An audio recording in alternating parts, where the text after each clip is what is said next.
por si no lo sabías, yo como tú nací en un pueblo de España, parecido a ese que tú ahora mismo llamas hogar. Quizás tú naciste en una ciudad. Yo viví en otra ciudad también grande, de España, parecida a esa que tú quizás ahora estés llamando también hogar. Si no me estás escuchando desde España, da igual, amigo o amiga. Las ciudades y los pueblos tienen muchas cosas en común, a pesar de sus pequeñas diferencias, sus pequeñas, sustanciosas e importantes diferencias. Así que piensa que a lo mejor yo nací en ese pueblo en el que estás viviendo tú, o esa ciudad en la que vives tú. Por avatares del destino, desde muy joven me tocó vivir a caballo entre los dos países, entre Estados Unidos de América y España. Era medio año aquí, después un año allá, después otro medio año aquí, después otro medio año allá, y así por muchos años para mí. Cuando se es joven, los años pasan más lentamente que cuando llega la adultez o cuando llega la madurez. Ahí ya vuelan. Por tanto, sabrán, quizás entiendan un poco mejor a lo que me remito cuando digo de que para un muchacho joven esas estancias se me hacían interminables. Particularmente viví muchísimos años en la ciudad de Nueva York. Pero como a todo el mundo, a mí también me llegaron unos años de decisiones extrañas, de momentos difíciles, unas crisis inesperadas. Mi elección fue irme a vivir a los Estados Unidos. En esa ciudad estaba yo acabando mi adolescencia y entrando en mi juventud. Y me tocó empezar a trabajar, a estudiar, vivir, disfrutar, llorar, sufrir, viajar, conocer, aprender, hablar, todas esas cosas que constituyen vivir. Quizás aún más acentuadas cuando te toca una vida un tanto difícil y hay que salir hacia adelante. Cuando la gente le hablas de Nueva York, se imaginan unos rascacielos y unos puentes bellísimos. Muy poca gente entiende de que ese concepto es solamente una postal, una foto que se saca desde la isla de Manhattan. Tenemos que explicar, para que se entienda mejor este relato, que cuando vas a vivir a Nueva York, muy poca gente puede ir a vivir a la isla de Manhattan, donde está el Empire State Building, donde estaban antes las Torres Gemelas, donde está el edificio Chrysler, donde están el barrio chino y donde está la pequeña Italia, todas esas cosas que salen en las películas y que nos llegan por la cultura popular. Aunque yo llegué allí a vivir a mediados de los años 80, todo eso también me era vedado. Ya incluso entonces, de carestía de vivienda era bastante prohibitivo para emigrantes pobres. Pero antes de entrar en otros detalles, vamos a disipar esa idea bucólica que la gente tiene de Nueva York y vamos a situarnos en, por ejemplo, el año 1984, en Nueva York.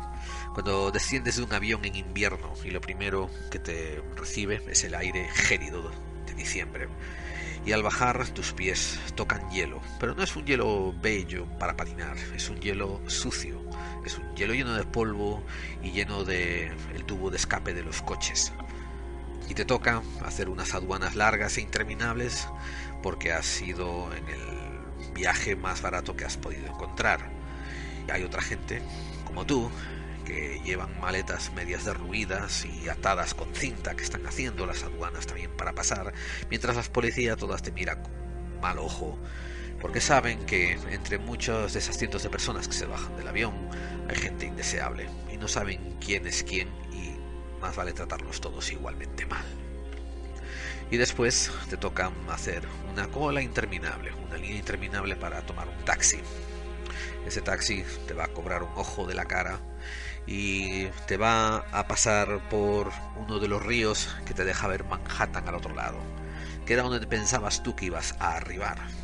No, por lo general has arribado a un aeropuerto llamado JFK, que está cerca entre Queens y Brooklyn, y nunca vas a tocar Manhattan en esa primera llegada a la ciudad, a no ser que seas de la categoría de los ricos y te estés esperando una penthouse, un apartamento ático en un edificio para millonarios, que no he conocido a nadie así. Los hay, yo no los conocí. A ti seguro que te llevarán o a Queens, o a Brooklyn, o al Bronx. ¿Qué son esos nombres? Bueno, resulta que la ciudad de Nueva York se constituye en 5 divisiones, 5 barrios, que son Long Island, Queens, Brooklyn, Staten Island, Manhattan y el Bronx. Todos están ambientados para mejor o peor vivienda, y dentro de cada uno de esos condados que le llaman tienen sus propios barrios. Hay algunos muy opulentos y algunos muy pobres. En los años 80, en Manhattan también había barrios para gente pobre. Se llamaba la Ciudad Alfabeto, y toda la bohemia también emigraba o intentaba vivir en un barrio cercano a la Ciudad Alfabeto, que estaba al sur de la isla, que se llamaba el Village. Pero estos condados que he descrito pertenecían a una isla muy grande llamada Long Island, tanto Brooklyn como Queens. Y en sus esquinas, cruzando el río Hudson, veías otra isla alargada, estrecha, fina, que es la famosa isla de Manhattan. Eso es lo que todo el mundo cree que es Nueva York. Pero, repito, tú no lo vas a tocar, tú no vas a estar en Manhattan por mucho tiempo. De hecho, te tocará irte a una pensión o irte a casa de familia lejana, y te tocará empezar a aprender o a mejorar tu inglés o a aprenderlo de cero, depende de tu situación. Y alguna gente habrá entrado con visa de estudiante y le tocará apuntarse en una escuela. Otra gente habrá entrado con visa de turista y estará perdida y no sabrá qué hacer, y empezarán quizás a trabajar el mismo día. O otra gente tendrá, por circunstancias especiales, una residencia. Bien, esos serán los más afortunados. Algunos incluso más afortunados, los menos, tendrán una nacionalidad. Pero supongamos que de los que no tienen demasiados recursos y te toca casi comenzar a trabajar al día siguiente. ¿Qué harás? Pues seguramente te tocará o trabajar en servicio de camarero, en otras palabras, o te tocará trabajar en la construcción. A mí, a los 2 o 3 días de haber descendido del avión y tocar quedarme en esta ciudad, me tocó ir a trabajar a la construcción, y era un empleo bastante largo y duro al que no estaba acostumbrado. Como era un empleo de contratista, no era para una compañía, sino que yo era un independiente, un autónomo, me tocaba trabajar 8, 10, 12 horas dependiendo del trabajo que hubiera ese día, y me tocaba trabajar 6 días a la semana. En los siguientes 20 años en esa ciudad, pues continué trabajando, ahorrando, y eventualmente conseguí pagarme la universidad con el trabajo que yo llevaba a cabo durante el día. Iba a estudiar por la noche. En estos años de vivencia, donde estuve trabajando como un descosido y viendo la universidad, pues tuve todos los aspectos que conlleva la vida. Conocí gente, conocí muchísima gente, y tuve muchas experiencias. En Nueva York, al poco de llegar y de ingresarme en una academia para mejorar un poco mi inglés, pues conocí a un somalí que cuidaba de una tienducha por el día y manejaba taxis por la noche. Y nada más conocernos, él me invitó a comer a su casa, un pequeño apartamento de apenas 2 dormitorios, donde compartía él, su mujer y 3 hijos. Una experiencia muy afable y muy enternecedora. También me acuerdo que salí de copas un año después con un nepalés que aspiraba a ser pintor y exponer en el Guggenheim algún día. Cada vez que hablaba de ese museo, los ojos le cobraban un brillo especial. Pues ayudé con clases de programación básica a un muchacho que acababa de emigrar de lo que después sería conocido como Bielorrusia, y que me lo volvería a encontrar casi 10 o 15 años más tarde en la universidad, y entonces sería el turno a él a ayudarme a mí con tareas de programación en la universidad. Había un japonés que parecía tener más añoranza por su tierra que yo. Cada vez que salíamos, él se emborrachaba y se ponía a hablar de las calles de Tokio como no se parecían en nada a las de Nueva York. Y en fin, a veces lo llevé a su casa hecho un desastre de lágrimas. Y en el trabajo me acuerdo que me enzarzaba en disputas políticas con un muchacho nicaragüense que seguía emperrado en acusar a España de todas las desgracias que le habían ocurrido a su país en los últimos 5 siglos, incluidos los abusos que estaba cometiendo la CIA en esos momentos. Yo, como siempre, le respondía: mira, yo no estaba allí, no tuve nada que ver, pero lo siento mucho. También recuerdo que conocí a una muchacha española que acababa de emigrar hacía un año. Yo llevaba 2. Y tampoco encajaba. Nos compartíamos ese sentimiento de estar desplazados, de no pertenecer a ningún lado, de ser extraños en una tierra extraña. Y eso supongo que nos acercó. Salimos, tuvimos un romance breve pero intenso, y al final todo se rompió con un horrendo sabor de boca. Me acuerdo que de camino hacia mi casa, tomando un tren a las tantas de la mañana, porque en Nueva York los trenes a partir de las 10 de la noche empiezan a pasar uno cada media hora, quizás uno cada hora. Quizás la ciudad nunca duerma, pero los sistemas de transporte sí lo hacen. Pues me acuerdo que me decía yo a mí mismo: ¿para qué comer mierda de mi casa cuando puedo comer todos los platos que hay del extranjero? Y en eso fui fiel a mi palabra. En el tiempo que viví en los Estados Unidos de América no volví a salir con otra muchacha de España nunca más, sino que de hecho me dediqué a aprender lo más que podía de todas las mujeres del mundo. Nueva York, esa gran ciudad donde todos somos emigrantes, se concentra lo mejor y lo peor de todas las partes del mundo. Lo puedes considerar un universo hecho miniatura y compactado. Y Nueva York te demuestra de que la tierra es tan grande que te puedes perder en cualquier calle y llegar a un país diferente. Y así lo hice. Comencé a salir con todas las mujeres que me dieron un poco de atención y que no eran de mi país. Por ejemplo, una letona, recuerdo que me hizo el amor por 2 días seguidos en su apartamento y me mostró que tan pronto como se enciende la llama, igual de rápido se apaga el amor. Recuerdo que una brasileira me confundió con esa línea tan fina que hay entre la amistad y la pasión, pero me dejó un buen recuerdo de noches de discotecas y after hours. Una muchacha de las Bahamas me enseñó el barrio secreto que hay en Brooklyn, donde los caribeños celebran el carnaval. Pocos blancos han entrado en él. Y una australiana me mostró a cómo escuchar en el silencio, incluso en lo más profundo de las ruidosas ciudades. Una canadiense que gerentaba un hotel se coló en mi habitación una noche en que me quedé a dormir fuera y me dio una noche muy intensa y el teléfono equivocado a la mañana siguiente para que no la llamara nunca más. Una muchacha de China me enseñó cuán equivocado estaba en lo que creía, y otra muchacha de Sudáfrica me mostró que yo estaba en lo cierto en cuanto a lo que sentía.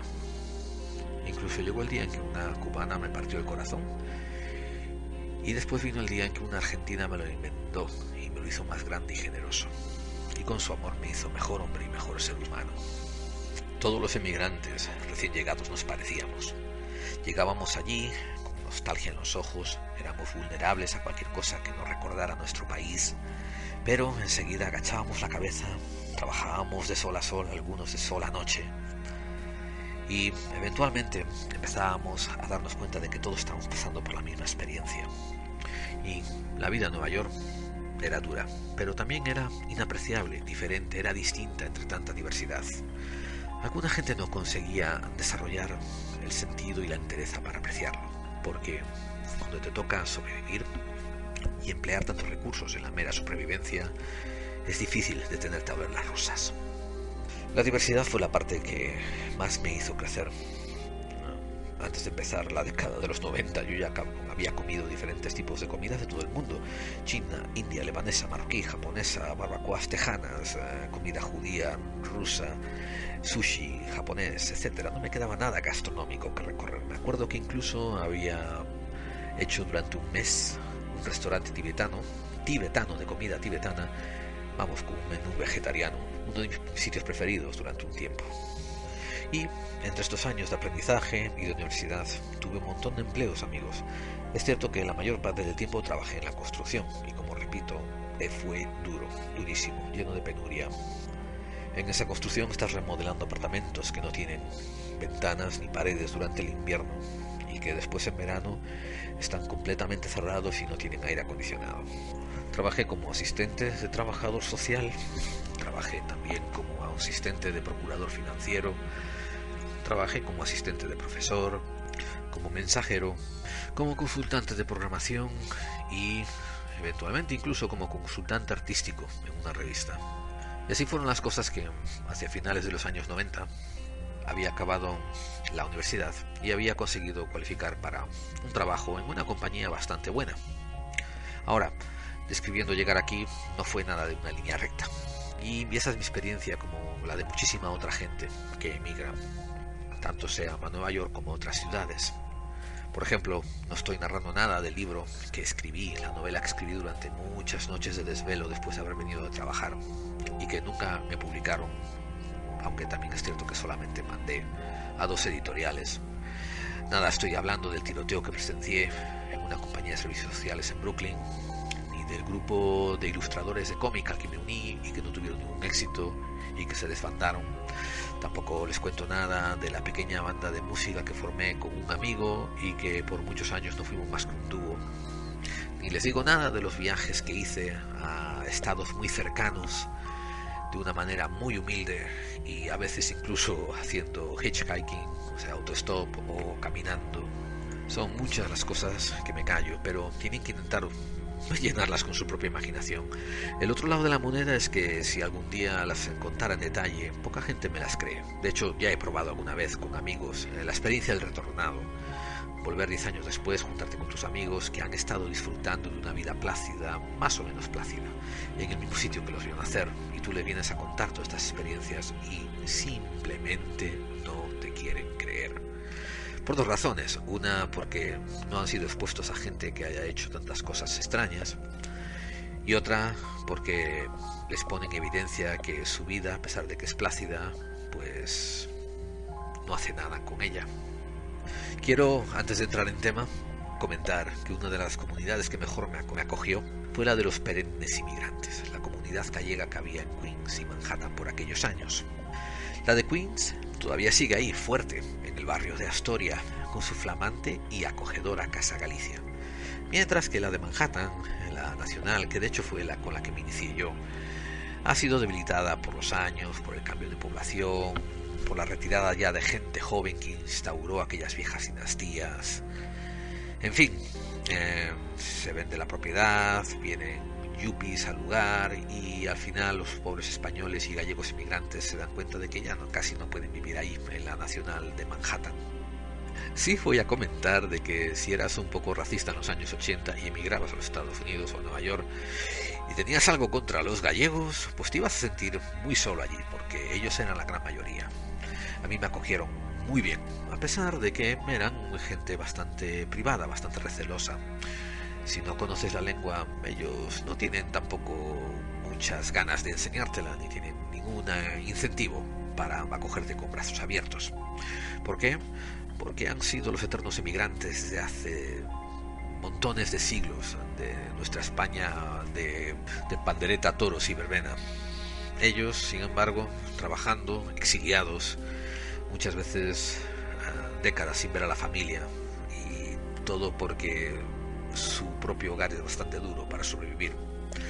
Sin embargo, entre ellos me acogieron muy bien y me abrieron muchas puertas a la amistad, y yo admito de que entre esa comunidad gallega me hicieron sentir mejor persona, y eventualmente fui a conocer las tierras de los amigos que hice allí y me enamoré perpetuamente de Galicia y particularmente de las Rías Bajas.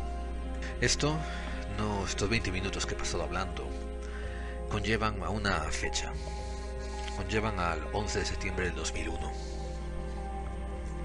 Esto que he estado diciendo no es relleno, esto que he estado diciendo no es egocentrismo, esto de que les he estado hablando, que lo que les he estado narrando no es hablar de mí porque me gusta hablar de mí. De hecho, he evitado cualquier detalle específico que les revele quién soy. Les he intentado demostrar, les he intentado mostrar, les he intentado abrir una puerta para que vean lo que es una vida, de un emigrante, una vida de su hijo, de su hermano, de su nieto, de su yerno. Cualquier persona llegada al que tuvo un momento de quizás mala suerte o quizás de decisiones duras y optó por emprender vida en otro lugar. Esto todo que he hablado eran 15 años apuntando hasta llegar hasta este 11 de septiembre del 2001. Ese 11 de septiembre yo recuerdo que era un día bastante soleado. Llevaba cerca de 3 años trabajando en este trabajo decente que por fin había conseguido en el medio de Manhattan. Esta oficina de servicios era de servicios privados, ¿no? Tenía una planta entera en un edificio de la calle 40 con la tercera avenida y ocupaban, creo que era el piso 45 en ese momento. El edificio quizás podía tener 60 o 70 pisos, por tanto el piso 45 de nuestra oficina estaba a una altura bastante considerable y tenía una recepción bellísima con una cristalera gigantesca. Esta cristalera apuntaba hacia el lado sur de la isla de Manhattan. Entonces si te asomabas por la cristalera podías ver toda la tercera avenida y cómo se perdía al fondo con las Torres Gemelas. Era una postal de visión. Daba gusto entrar a trabajar todos los días y ver esa bella panorama. Yo en 3 años había conseguido tener un ascenso en una compañía de tamaño mediana. Eran cerca de quizás 60, 80 empleados, lo cual otra gente dirá, caramba, es bastante grande. Para una compañía en Manhattan, eso en aquellos momentos estaba considerado mediano, más bien pequeño de hecho. Pero yo había conseguido llegar a ser nominado jefe de mi sección. Desgraciadamente era una sección donde yo no solamente era el jefe, sino que también era el empleado, era el currito, era el mandamás, yo lo era todo, yo era la sección. Pero ahí había empezado a hacer bastante buen dinero, no solamente gracias a mis conocimientos ni todo lo que había ya aprendido en estos 15 años de vivir en Nueva York, sino también a la titulación que había sacado y un golpe de suerte. Me había entrado en el gremio que me había contratado en un momento apropiado. Son cosas de la vida. Y por fin me estaba recuperando financieramente después de 15 años de vivir bastante miseria. Yo estaba supuesto a entrar a mi trabajo a las 8 de la mañana y recuerdo que aquel día entré más o menos a las 8:15. Era un día bastante soleado. Había unas pequeñas nubes blancas por todas partes. Era uno de estos cielos despejados que vaticinaban el final del verano. Y por los pocos sitios que quedaban con árboles en la ciudad de Nueva York, podías ver pequeñitas hojas rojas que se caían por aquí y por allá. El 11 de septiembre del 2001 era uno de esos días en que en Manhattan podías salir con una camisa de manga corta siempre y cuando llevases una cazadora, una campera, una chaqueta liviana encima tuya, porque bien temprano en la mañana iban a haber brisas y si te quedabas de noche también iba a haber brisas frescas. Recuerdo que nada más llegar a mi sección, otro jefe de otra sección, a partir de ahora vamos a llamar a este conocido mío por el nombre de Ben, diminutivo de Benjamín. Eran más o menos las 8:30.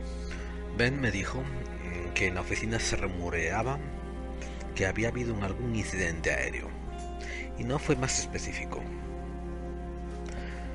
Después me levanté de mi escritorio, pasé y me di cuenta de que en la oficina se habían separado 2 grupos. Un grupo pequeño, digamos el 10% de la población de la oficina, se había ido a la sala de conferencias donde había un gran televisor para ir cambiando canales a ver si veían alguna noticia acerca de lo que estaba pasando con aviones en el cielo. Pero no había nada confirmado, no se hablaban de secuestros, no se hablaba de incidentes. Algo pasaba con los aviones. Eso era todo el rumor que corría en aquella oficina. Yo estaba entre los que se había sentado en su escritorio y estaba atendiendo a sus asuntos. Mi oficina estaba en el centro del edificio. Por tanto, esa quizás fuese la explicación a que 15 minutos después yo no escuchara nada. Pero una inmensa mayoría de gente de mi oficina se había pasado al bando de la gente alarmada. Y Ben, una vez más, entró a mi oficina a decirme que un avión, posiblemente el secuestrado, había chocado contra uno de los edificios del World Trade Center. Yo recuerdo que eran cerca de las 9. El récord oficial dice que eran las 8:46 con 40 segundos. El vuelo 11 había impactado más o menos a una velocidad de 790 km por hora contra la cara norte del World Trade Center 1, de la torre número 1. Había impactado entre los pisos 93 y 99, como vamos a descubrir más tarde. En este momento no sabíamos nada y todo el mundo, bueno, la mitad de la oficina, cerca de 30 personas se congregaron cerca de esa inmensa vidriera que había en la parte sur de mi edificio. Estábamos mirando como el humo negro se levantaba hacia el cielo azul en la torre. Era un día otoñal bellísimo, de hecho era todavía supuestamente el final del verano, pero el rostro de la recepcionista estaba desencajado. El rostro de una de las secretarias se le veían lágrimas correr por las mejillas. Dos de los gerentes de la empresa estaban terriblemente alarmados y cuchicheando entre ellos en voz muy baja. Ben me dijo, vamos a la sala de conferencias. Y allí nos encontramos a uno de los encargados de sección que había encontrado un canal donde los reporteros sí estaban hablando de lo que acababa de ocurrir. Pronto, cambiando canales uno tras de otro, vimos que todos los canales por fin se estaban haciendo eco de la noticia, aunque ninguno sabía qué era lo que estaba ocurriendo. Llegado a este punto la gente se dividió. La gente de mi oficina, la mitad se fueron para la cristalera y la otra mitad vinieron para la sala de conferencias. La alarma era total. El comentario generalizado era que, aunque ese avión hubiera chocado contra las Torres Gemelas, era muy probable de que se pudiese evacuar en paz. Vino rápidamente a colación la noticia de que hacía muchas décadas, más o menos en los años 40 o 50, un avión había chocado contra el Empire State Building, que está en la calle 34, que por aquel entonces era el edificio más grande de Estados Unidos. Y aún así no había pasado nada. No había pasado nada mayor, nada tremendamente grave. El edificio había resistido a la perfección. Desde la cristalera podíamos ver cómo quizás decenas de camiones de bombero interrumpían el tráfico de la más concurrida avenida de los Estados Unidos, una de las más concurridas, y se lanzaban calle abajo hacia el sur, intentando llegar a su destino. En los canales de televisión se comenzaba a hablar de las dificultosa tarea que iban a tener los efectivos de rescate, los bomberos, los paramédicos, para llegar al punto donde estaba ocurriendo ese incendio y donde había ocurrido ese impacto. Llegado a este punto, recuerdo que salió del ascensor y entró en nuestra oficina uno de nuestros más famosos clientes. Este era ¿cómo se dice? Un liaison. Era una persona que trabaja de intermediario entre otra compañía inmensa y nosotros, y nuestra otra compañía más pequeña, y por tanto tenía un cierto grado de atención. Era una persona a la que la gente le prestaba mucha atención cuando entraba en la oficina. Pues este señor venía vestido de caza. Es una cosa un poco surrealista dentro de la ciudad de Nueva York. Poco nos explicó de que estaban supuestos a irse de caza a un parque en la zona norte del estado de Nueva York, donde hay mucho más bosque y foresta, él con otros dos socios grandes de la compañía. El hombre también estaba asustado, aterrado, estaba impactado. A pesar de que los otros socios del negocio querían atender al negocio para complacerle, él los mandó con cajas destempladas diciendo que lo que estaba pasando era mucho más importante que cualquier otro negocio que podían cerrar en cualquier momento. Y, al igual que la recepcionista, al igual que el hombre que trabajaba en el departamento de correo, al igual que el mensajero, se juntó, siendo una persona más, en la ventana inmensa de la recepción. Fue cuando nos dio la idea de que allí ya no había tanto un gran dueño de compañía, un magnate de negocios, ni había tanto un mensajero o un pobre pordiosero. Éramos todos mirando hacia el sur, aquella torre extraña que estaba humeando en el horizonte, que estaba De vez en cuando se le notaba algunas llamas salir por algunas ventanas. Recuerden, nos quedaba cerca de 60 calles de distancia a lo lejos, aunque se veía perfectamente porque no había nada que nos interrumpiera la visión. Aquella tragedia nos estaba uniendo a todos bajo la condición de seres humanos. Llevábamos como 10-15 minutos mirando esto cuando algún canal de noticias, y creo que fue particularmente uno de radio, empezó a darnos algo más de información. Nos empezaron a explicar de que algo raro había empezado a ocurrir en los cielos de Nueva York ya antes del secuestro del avión, porque hoy era un día donde se habían estipulado que iba a haber muchos entrenamientos del ejército aéreo y que el cielo de Nueva York iba a ser designado una zona de no acceso para vuelos. Ya al poco de ocurrir esto, canales de noticias comenzaron a hablar sobre cómo efectivos militares estaban haciendo ejercicios antiterroristas. Y esto, después aprenderíamos en las décadas siguientes, sería un patrón que se iba a repetir en otros atentados como los de Londres y Madrid, y hasta Boston. En estos momentos las noticias que nos venían por los canales de televisión eran inmensamente confusas. Ninguno de los periodistas que salían, que en inglés se les llama anchors, que quiere decir anclas. No sabemos si es porque están atados a su escritorio o a su localización donde los filman, o porque su intención es que la gente se queden como anclas pegadas al televisor. Pero ninguno de estos reporteros que estaban en la televisión conseguían proveernos ninguna información fehaciente. Todo era un diferente nivel de alarmismo especulativo. Todos eran con voz alarmada, entregando miedo en cada palabra, haciendo que el timbre de las voces hiciese resonar en tus oídos incertidumbre, miedo, terror, básicamente pánico. Puedo decir, sin temor a equivocarme, que los reporteros estaban contribuyendo muy fuertemente a escalar el nivel de pánico en estos primeros momentos, estas primeras horas del 11 de septiembre, cuando ni siquiera eran todavía las 9 de la mañana. Un helicóptero de la compañía WCBS, lo recuerdo porque era el único que salía en la televisión en ese momento, estaba rondando la torre donde salía el humo, a una distancia bastante segura. Eran cerca de las 9 y todos los periodistas no sabían exactamente qué había ocurrido. Nosotros, gracias a gente como Ben, sabíamos del avión secuestrado y habíamos puesto ya 1+1. Recuerdo que cuando por fin el canal CNN nos dio un poco de visualización de lo que estaba pasando, debajo había un banner, había unas letras escritas que ponía World Trade Center Disaster. Desastre en el World Trade Center. Vamos, no se podía ser más alarmista. Nosotros lo estábamos viendo con nuestro asiento en primera plana, delante de este inmenso ventanal. Ahora ya había muchas más personas llorando. Aunque suene un poco machista o sexista decirlo, había como 6 o 7 mujeres llorando, mientras que había varios hombres pálidos, que no eran capaces de murmurar ni siquiera una frase coherente. Quizás esto tiene algo que ver con la manera en que nos crían. A mi conocido Ben, se le podía ver por todas las partes de la oficina hablando con quien quisiera hablarle. Las personas con las que pasaban más tiempo hablando, y con las que incluso se cerró en algunos de sus despachos, eran con otros profesionales que también eran judíos.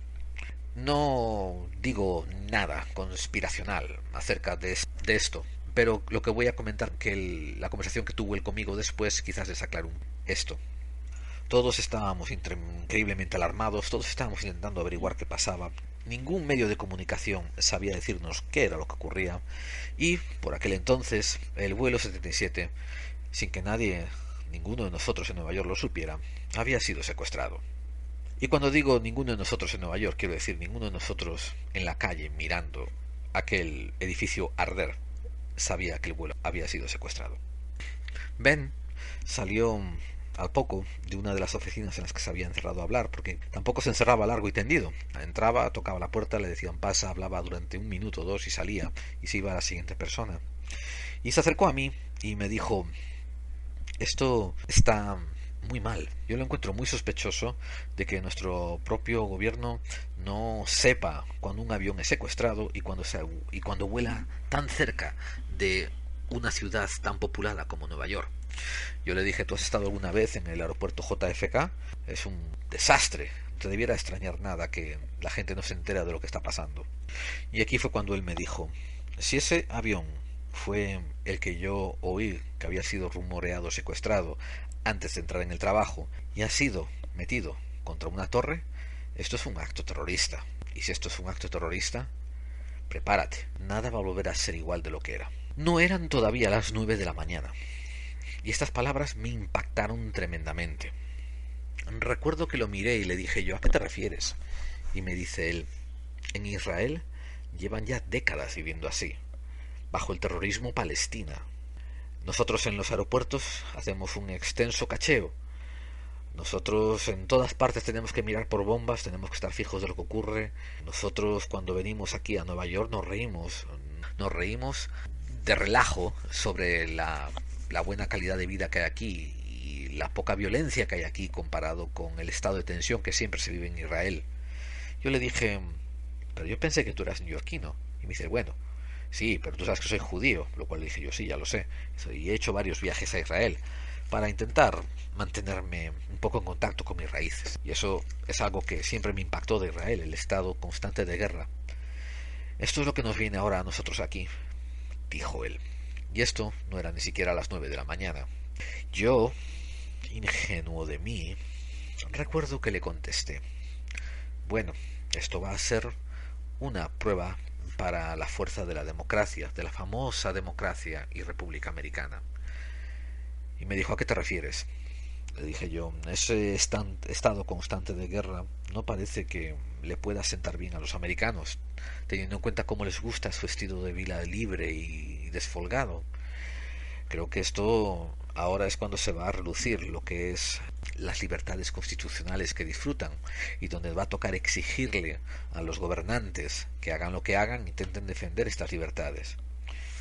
Y él me dijo, eso lo hablaremos después porque me parece que no sabes muy bien ni entiendes muy bien lo que estás diciendo, me dice él. Y se fue a hablar con otra persona. Los canales informativos seguían diciéndonos que no sabían si se iba a efectuar una evacuación de los edificios. Recuerden que en este momento la gente que estaba mirando por ese ventanal no compartía, no sabía, no tenía ni idea de lo que Ben me acababa de hablar. Casi todo el mundo sospechaba y sobre todo esperaba que hubiese sido un desafortunado accidente. Estábamos la mitad de la oficina reunidos delante del ventanal cuando nos dio las 9 de la mañana. Alguna gente tenía un café en la mano, otra gente no había parado todavía de llorar, alguna gente estaba sollozando, otros estaban solamente mirando todavía demudados, aunque la mayoría estábamos intentando hacer pequeñas conversaciones entre nosotros. Repito, alrededor nuestra había gente que iba desde casi el subpresidente de la compañía hasta la humilde recepcionista de media jornada. Y todo el mundo estaba hombro con hombro, consternado, mirando aquel dantesco panorama que se extendía delante nuestra. Cuando llegó las 9:03 de la mañana, el vuelo 175, que había sido ya secuestrado, pero nadie había dado notificación pública de ello, chocó a 950 km por hora contra la cara sur de la segunda torre gemela del World Trade Center Tower 2. Chocó entre los pisos 77 y 85. Nosotros, que estábamos mirando la cristalera, tuvimos lo equivalente a 5 segundos, 4 segundos de ver un avión venir por la zona sur y después desaparecer detrás de la torre. Y nosotros gritando, ¿qué pasa? ¿Qué ocurre? Recuerdo que hasta yo dije, Dios mío, ¿qué coño es eso? Otra gente ya levantó el nivel de histerismo hasta un nivel de no va más. Y entonces pudimos ver el impacto, una pequeña bola de fuego salir entre los pisos y una segunda lengua de humo negro se levantó de una segunda torre en el horizonte. Tengan en cuenta que esto ocurrió en el lado sur. Nosotros estábamos en el norte y mirábamos hacia el sur, por tanto lo que veríamos de ello era el lado norte de la torre. Nosotros no vimos ese impacto directo, nosotros no vimos el avión estrellarse. Nosotros vimos un avión perderse detrás de una torre y un segundo después, un microsegundo después, una bocarada de humo negro expandirse desde la mitad hacia arriba e incluso algunas llamas salir. Curiosamente, la gente que estaba mirando la televisión en directo vino corriendo hacia el ventanal y nos dijo que desde el ángulo en que la cámara lo estaba filmando parecía como una segunda explosión hubiese ocurrido en la primera de las torres. Nosotros les tuvimos que aclarar de que no fue así. Fue un segundo impacto de avión. El presidente de los Estados Unidos, George W. Bush, acababa de entrar a una escuela en Florida para tener una sesión donde le iba a leer un libro de cuentos a los niños. El libro se titulaba La cabra mascota.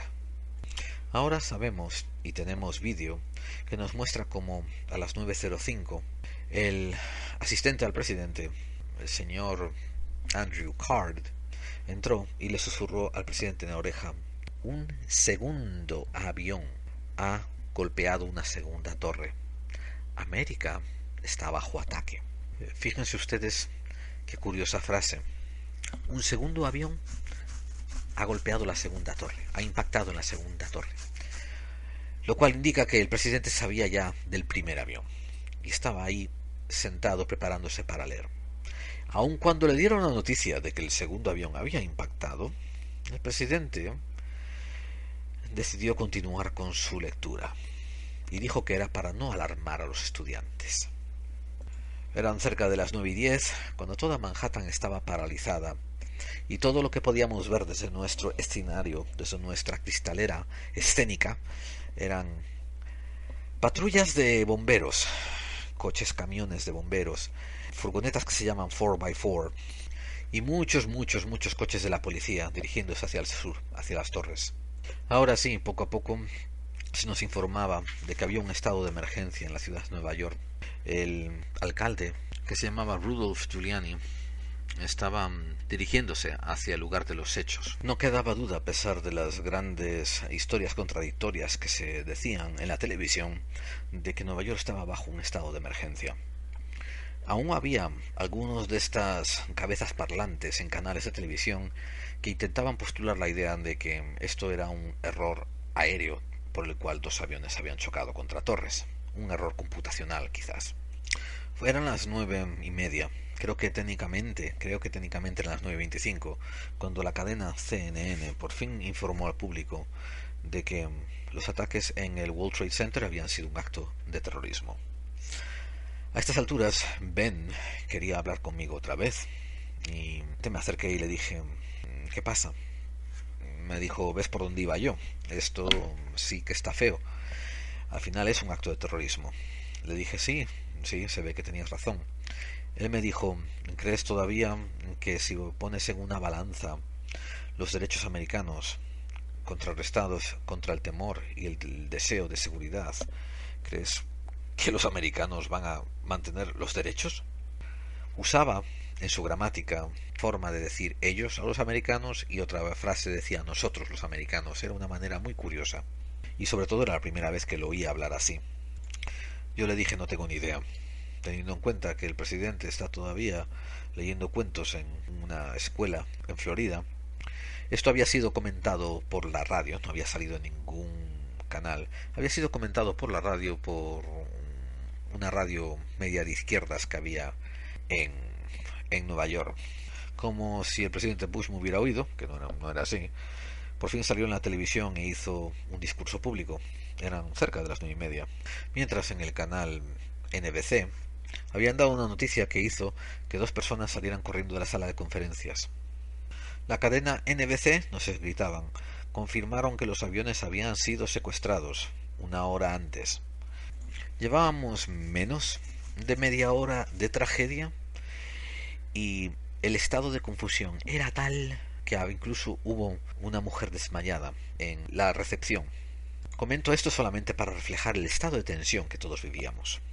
Poco después de el presidente habernos dado su invaluable opinión de lo que estaba ocurriendo, la cadena Fox News nos dijo que ellos pensaban que había ocurrido un ataque en el Pentágono. Una vez que fue confirmado el ataque sobre el Pentágono, Por 15 minutos las cadenas solamente se ofrecían confusión, miedo y terror. Donde llegaba el terror que nos había sido infringido en las Torres Gemelas, que los periodistas continuaban exportando y transmitiendo el terror y el pánico en sus palabras, y sobre todo la carencia de información. Sin embargo, las cadenas de radio locales que mucha gente había sintonizado en la recepción continuaban enfocándose en el inminente peligro que debían de estar corriendo los servicios de rescate locales, tanto la policía como los bomberos. Y era cierto de que jamás en la historia de Nueva York, en mis 20 años de estar allí, había visto tantos efectivos, ni policiales ni de bomberos, dirigirse hacia una localización. Poco antes de las 10, dos cosas ocurrieron. Una, que la CNN por fin confirmó que el Pentágono había sido atacado. Y eso era la forma más solvente de hacer caso a las noticias. La otra noticia que nos vino también a través de la CNN, y esto estamos hablando quizás 5 minutos antes de las 10, era que un corresponsal que tenía el micrófono delante de él hizo la primera mención acerca de un personaje llamado Osama Bin Laden, que tenía una venganza, un desquite que hacer con los Estados Unidos de América. Estoy mencionando que era un poco antes de las 10 porque para mí siempre serían las 10, sin embargo el récord oficial dice que fue a las 9:58, cuando la torre del sur del World Trade Center se colapsa. Habían pasado meramente 56 minutos después del impacto del vuelo 175. A 60 calles de distancia pudimos ver como un inmenso coloso que estaba en el horizonte, que siempre se destacaba por su altura, que no había nada a su alrededor que lo rivalizara, se desplomaba. Y yo puedo decir que a ojos vista sí parecía que se desplomaba casi como en caída libre. Y eso diré que nunca se me olvidará y lo mantendré, cualificándolo que yo estaba estresado, yo estaba rodeado de gente estresada y era a ojos vista. Parecía que no había nada que lo iba a impedir. De hecho, en los poquísimos milisegundos que duró ese derrumbe, yo estaba esperando que solamente cayese una porción. Recuerdo que estaba esperando que cayese la parte de arriba hasta donde había chocado el avión, que para mí tenía sentido, y que el resto quedara como estaba. Sin embargo, no. El tope empezó a caer. Recuerdo que había humaradas de humo negro que salía de las ventanas, y uno tras otro se iban cayendo los pisos. Vimos hasta la mitad cuando de repente ya un inmenso volcán, una inmensa humarada de humo negro envolvió la torre y supusimos que se estaba cayendo. Esa humareda tardó varios minutos en dejarnos ver que la torre sí se había caído. Hubo gente detrás mía gritando, hubo gente que salió despavorida corriendo por los pasillos, aunque la inmensa mayoría se estaban o mordiendo la mano o mesándose los cabellos, con los ojos desencajados viendo aquello ocurrir. Las palabras más comunes que pasaban de labio en labio era: Dios mío, cuánta gente, Dios mío, cuánta gente. Y eventualmente alguien decía: y los rescatadores, y los policías, y los bomberos, y los paramédicos. Hay un detalle curioso, amigos, que lo pueden encontrar en cualquier página de investigación sobre el 11 de septiembre, que es que a pesar de que la torre se desploma a las 9:58, la primera víctima es listada a las 9:59, que es el cura del departamento de bomberos, el padre Michael Judge. Bien, el cura del departamento de bomberos, que estaba allí en el sitio, en el rescate, pues recibió algo que se le cayó del derrumbamiento de la torre y le golpeó en la cabeza, y su cuerpo pudo ser rápidamente rescatado porque estaba en una área que todavía no había sido designada fuera del alcance, y a él se le asignó el título de la víctima 1 de los ataques del 11 de septiembre. A estas alturas, el director del batallón de bomberos, que estaba dentro de la torre norte, la que todavía estaba de pie, ordena la evacuación de todos los equipos de rescate de esa torre. Pero ni que decir tiene que muchos de los bomberos no pudieron recibir la señal de radio apropiadamente y no se enteraron de que habían sido ordenados evacuar. Continuaron intentando llegar a las áreas de peligro para rescatar a gente. Nosotros, los habitantes de Nueva York, nos lo supusimos.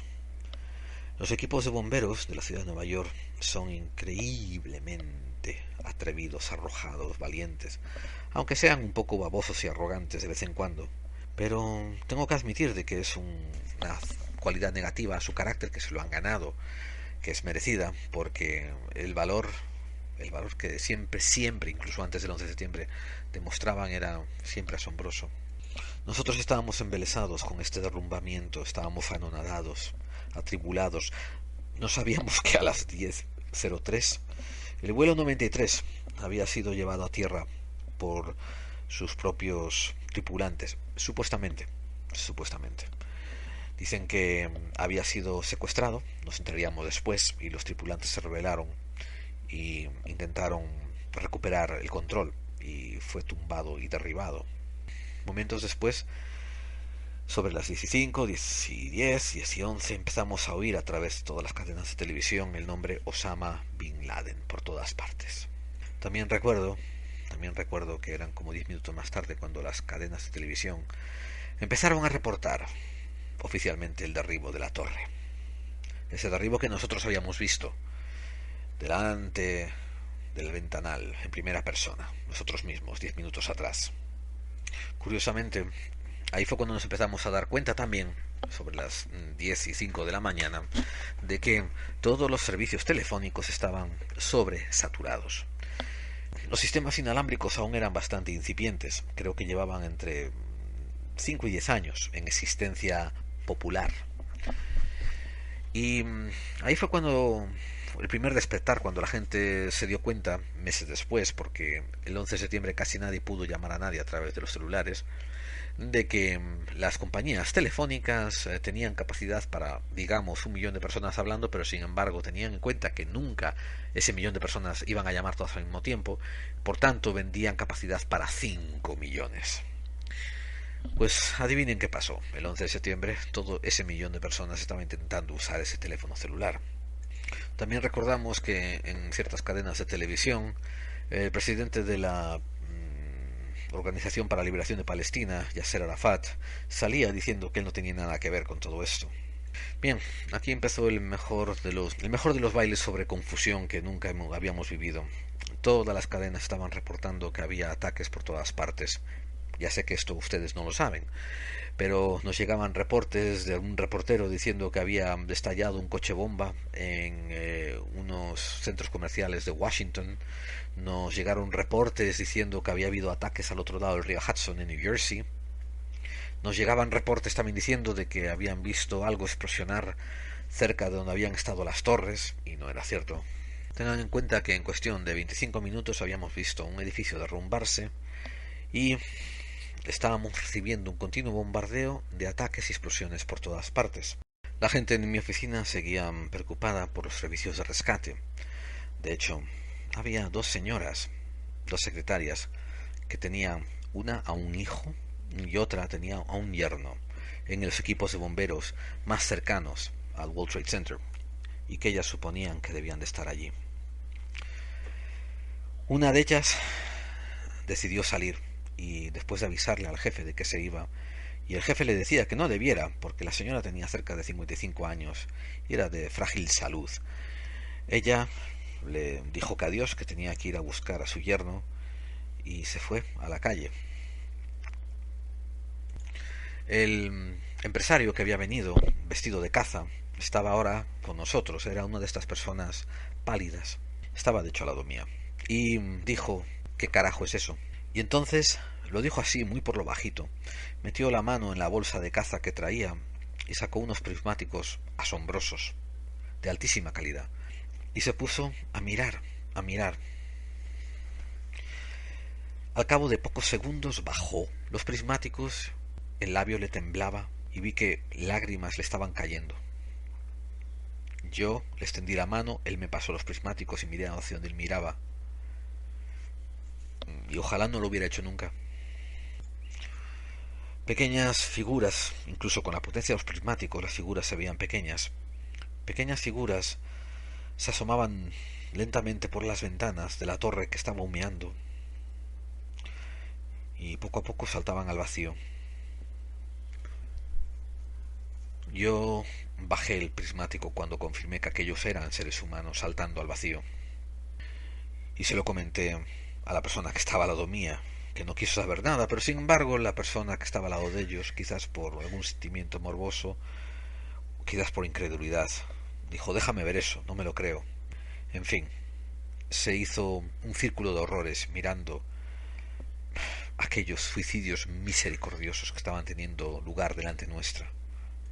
Hasta el día de hoy no se me olvida algunas de esas siluetas que vi. Creo que conté hasta 5 personas en diferentes momentos saltar de la torre. Tengan en cuenta que la que había colapsado era la que estaba en el lado sur, que era la que en teoría nos quedaba bloqueada a la vista. Digo en teoría porque no era exactamente así, siempre le veíamos un ángulo. Y esa fue la que había colapsado. La que todavía estaba ardiendo era la que teníamos justo delante nuestra, la que daba al lado norte. Quizás para la salud mental de algunos hubiera sido mejor que hubiera sido al revés. Bueno, aquí llegamos a las 10:30 y entre tanta confusión, entre tanto horror que estamos mirando, entre tantas noticias erróneas sobre que Estados Unidos de América estaba siendo atacada por la derecha, por la izquierda, por el centro, por arriba y por adentro, pues vimos que la torre empezaba a humear y se colapsó. Se colapsó igual que la otra hizo, sobre sí misma, rápidamente. Se colapsó. Y una vez más, digo, parecía que se colapsó en caída libre. Al menos eso fue lo que a mí me pareció. Puedo asegurar que esta, que yo no tenía ninguna obstrucción más que el humo que salía de ella misma, parecía que había diminutas explosiones saliendo de debajo del piso que se iba a colapsar.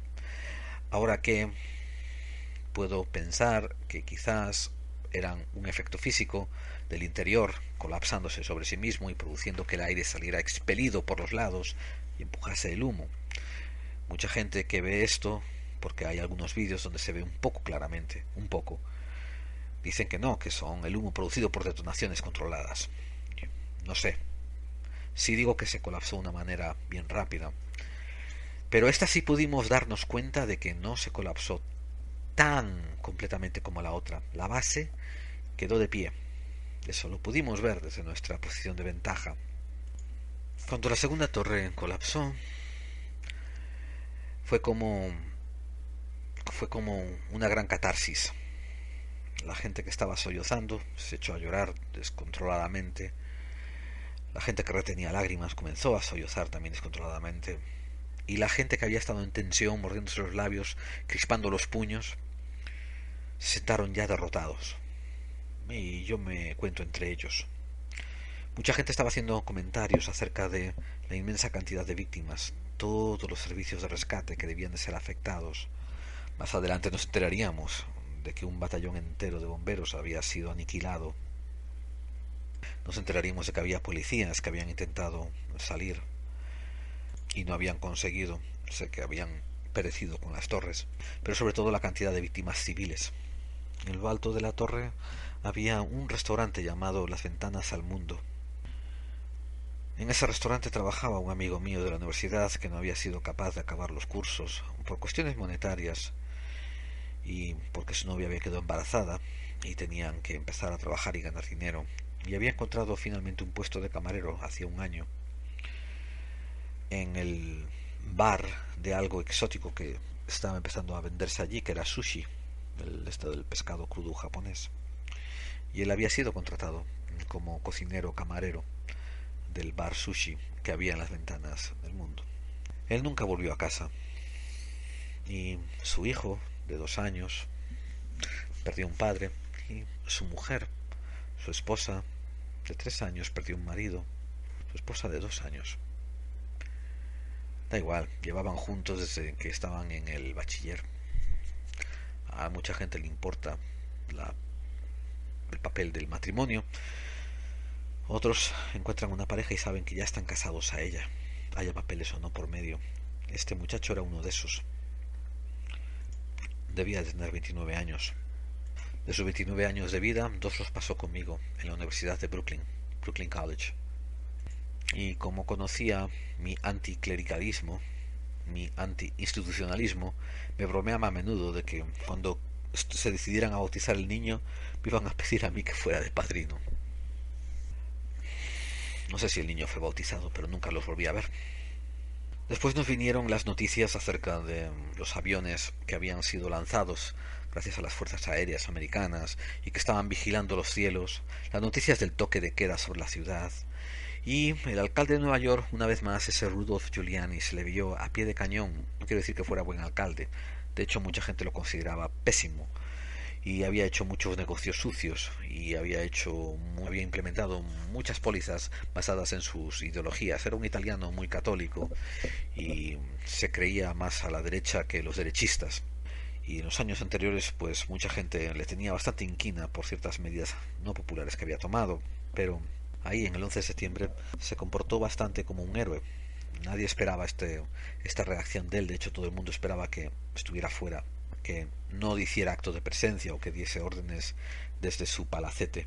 No fue así. También recuerdo que ese día era un día de las elecciones primarias en Nueva York, y recuerdo que parcialmente entre todas las noticias de desastres salió la noticia de que las elecciones habían sido canceladas. Después nos llegaron también las noticias de que el Pentágono, una pared había colapsado y que había habido víctimas en él. Todo el ecosistema de aquella pequeña oficina había colapsado. Lo que sí era un poco sorprendente era que todavía había algunos de los partners, de los dueños accionistas de la compañía, que seguían trabajando.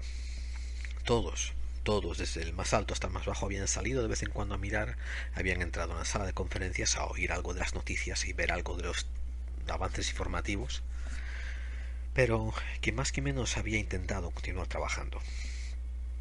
Cuando paseaba por los pasillos, oía tras sus puertas cerradas comentarios hablando sobre cómo Nueva York estaba en caos y que no iban a poder hacer mucho hoy. Me consta que había otras oficinas en otros estados de la nación donde era más fácil envolverse en una burbuja de aislamiento e ignorar las noticias que estaban siendo bombardeadas constantemente en todos los sistemas informativos. Incluso si vivías en algún pueblo en un estado alejado de Texas, de Ohio, de Nebraska, de Wyoming, no era difícil encender la radio por un momento y escuchar lo que estaba pasando, porque todas las cadenas estaban hablando de ello. No era difícil entrar en un sitio a comer comida rápida y ver en la televisión que había colgada las noticias que daba la CNN o todos los servicios informativos que habían interrumpido su programación para hablar sobre lo que ocurría en Nueva York y en Washington. Pero déjenme aclararles, porque lo he visto después con mis propios ojos, de que hay pequeñas burbujas de aislamiento donde las oficinas son pequeñas, quizás 20 empleados, quizás 25, y las televisiones permanecen apagadas porque solamente se encienden cuando hay una conferencia o un evento, y todo el mundo está con la cabeza agachada trabajando. Y esta era todavía la época incipiente de Internet. En estas oficinas pequeñas de las que estoy hablando, a lo mejor no todo el mundo tenía acceso a Internet rápido, había que pedirlo por demanda. Estamos hablando de pueblos con una empresa que ellos consideraban grande, de 20 personas. Por tanto, si tenían que hacer alguna llamada a un abogado de Nueva York, la hacían, y era ahí cuando se enteraban de lo que estaba pasando. Como he comentado en algún programa, Estados Unidos de América es un inmenso paraje lleno de pueblos pequeños con unas poquísimas ciudades grandes dispersadas por el medio. Pero en esta hora tan fatídica, el muchacho que hacía las fotocopias tenía quizás incluso tanto peso en la oficina como la recepcionista o como la encargada de la oficina, la office manager. Se había bajado el listón de las categorías, las clasificaciones de los puestos artificiales que nos crean las posiciones de empleo. Había cantidad de profesionales que estaban solamente preocupados por sus hijos, y una vez que cayó la segunda torre gemela ya salieron corriendo a buscarlos. Yo podía ver desde el ventanal que la calle se estaba atiborrando de gente, Y lo que era curioso, por primera vez en la vida, las direcciones se hacían consistentes. En vez de hacer ese increíble hormigueo de gente subiendo hacia el norte y bajando hacia el sur, esta vez era toda una marea de hormigas humanas que desde mi altura parecían hormigas, huyendo desde el sur hacia el norte. Parecía como si este golpe de terror nos hubiese hecho andar a todos por fin en la misma dirección, sin cuestionarnos nada. El tráfico estaba casi detenido. Efectivos de la policía cada 2 por 3 cortaban las calles para que no se sumase más gente al tráfico, intentando desalojar el que había. La isla de por sí no se desalojó, pero los medios oficiales los medios oficiales locales de la ciudad hablaban constantemente de que era mejor que cada uno se fuera a su casa de una manera ordenada y que pasase el resto del tiempo junto a los suyos. Es cierto que había pánico, pero este pánico era menor, era pequeño. Había gente que quería entrar en pánico, pero enseguida era detenida, era reconfortada por otra gente que había conseguido dominar su pánico y que sabían, desde un punto de vista logístico, que si todos nos volvíamos en modo de pánico, esta ciudad iba a ser insufrible. Esta marabunta, esta marea humana de hormiguitas chiquitas que yo veía desde mi edificio, bajo mi ventanal, subir desde el sur de la isla hacia el norte por la tercera avenida, iban de forma muy ordenada. De vez en cuando me fijaba con los binoculares que le pedía prestado al ejecutivo, podía ver cómo ciertos jóvenes tomaban del brazo a alguna señora un poco ya entrada en años y le ayudaban a moverse y a apurar y a andar. Y lo más fascinante, visto ahora, con la mirada atrás de 15 años, parece un cliché, pero estos jóvenes eran algunos medios desarrapados de esta gente que se viste con la rebeldía de la juventud y que esta viejecita hubiera huido despavorida de ellos, pero que ahora se unían, solidarizados por una tragedia mayor. Como dije antes, no podíamos llamar a nadie por teléfonos celulares. Incluso las líneas normales de teléfono, las de cobre, estaban sobrecargadas. Eventualmente conseguimos ponernos en contacto, mi pareja y yo, y concertamos encontrarnos en un punto bastante céntrico. Desde luego ella estaba asustada, pero lo mismo que la otra gente desesperada, notaba que estaba siendo reconfortada por agentes externos. Su pánico estaba siendo subyugado por la calma que la otra gente imponía. Algunos directivos de la compañía mía acabaron declarando que estaba bien, que la gente se podía ir los que quisieran, pero que los que no quisieran ir se podían quedar y se continuaban trabajando. Este anuncio nos lo dieron a eso de las 11. Más tarde me enteré de que a las 12 se fue el último de los dueños de la compañía que quedaban allí cuando se dieron cuenta de que estaban haciendo el tonto trabajando hasta tan tarde cuando todo el mundo estaba saliéndose de la isla. Pero aquí comenzó una parte escabrosa. Aquí comenzó el verdadero 11 de septiembre para muchos de nosotros. Fue bajar a la calle y encontrarnos entre más millares de personas de los que solía ser habitual encontrarse en hora punta. ¿Por qué? Porque en hora punta encuentras gente yendo hacia el norte y hacia el sur, hacia el este y hacia el oeste. Y aquí estábamos todos dirigiéndonos hacia el norte, escapando de lo que había ocurrido en el sur de la isla. La policía se mostraba bastante solidaria. La gente, en consecuencia, se mostraba bastante también aceptante y solidaria con la policía. Había una poca gente que caminaba y llevaba radios, llevaba lo que se llamaban walkmans, llevaban cosas portátiles, artículos de escucha portátiles, y en torno a ellos se juntaban pequeños grupos de personas. La gente que tenía estos artilugios los ponía con mayor volumen para que le alcanzase el sonido a un radio mayor de gente. Se empezó a implementar un sistema de no solamente de solidaridad, pero de educación extrema, que era bien raro en Nueva York. Quiero aclarar un punto. La gente tiene el concepto de que Nueva York es una ciudad muy hosca, muy ruda, muy falta de modales. Y ha sido mi experiencia de que nada está más lejos de la realidad.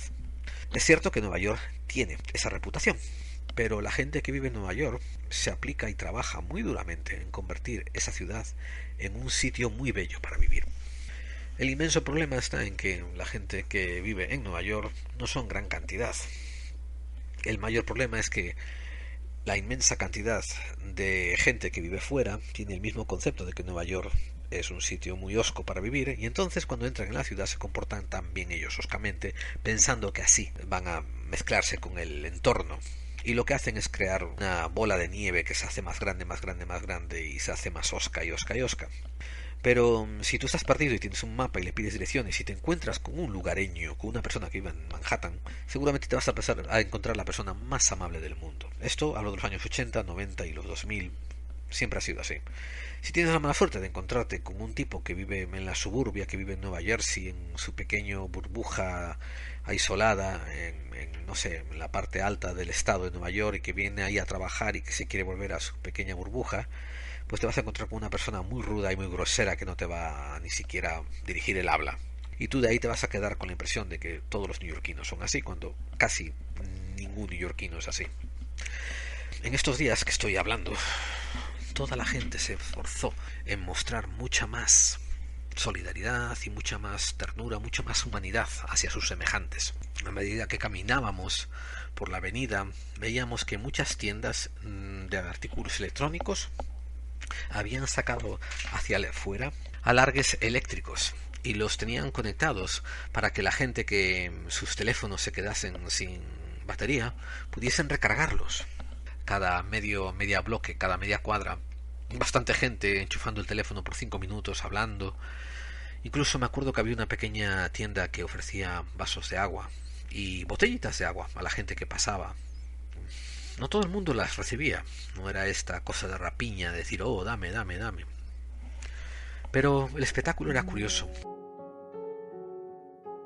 Solamente nos mirábamos como animales heridos unos a otros mientras caminábamos, sino que además había cansancio, miedo, estrés. Había algo de un deje derrotado en los ojos de toda esta procesión de humanos que subíamos hacia algún sitio. No sabíamos hacia dónde.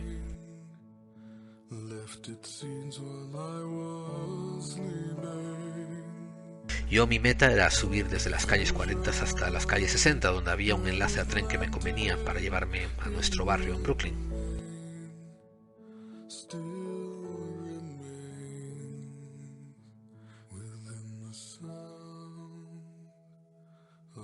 En esas 20 calles que subí a pie por la tercera avenida, veías ojos tristes, veías ojos llorosos, veías gente con la mirada derrotada y vaga y perdida.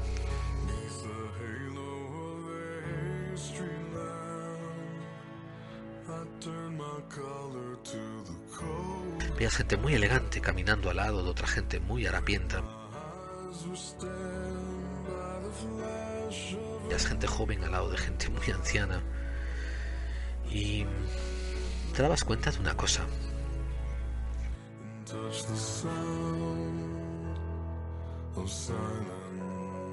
Los ataques del 11S de ese día habían sido infringidos sobre América, pero no habían sido infringidos sobre el Estado americano, no habían sido infringidos sobre el gobierno americano, no habían sido infringidos sobre la política americana.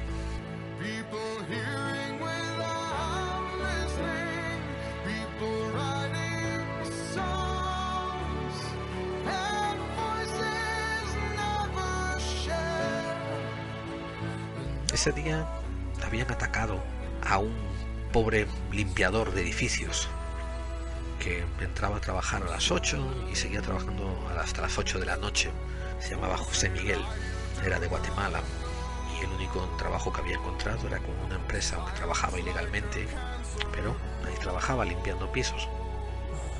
Después por la noche, para mantener a sus 3 hijos, tomaba un turno repartiendo panfletos y periodiquillos. Ese turno empezaba por lo general a las 10 de la noche y seguía hasta las 3 o 4 de la mañana.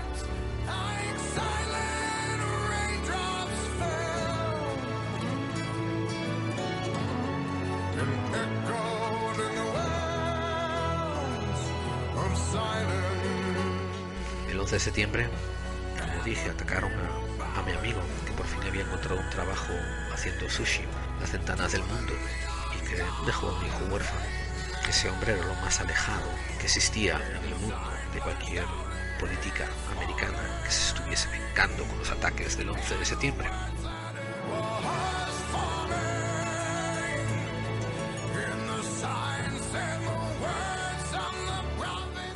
Ese día atacaron a un montón de hijos que dejaron huérfanos, a un montón de esposas que dejaron viudas y a un montón de esposos que dejaron viudos.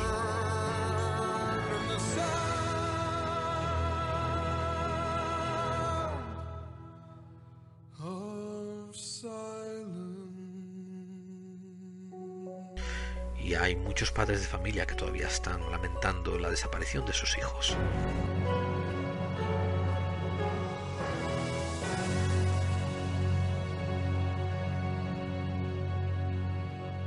Diré algo que es duro de oír.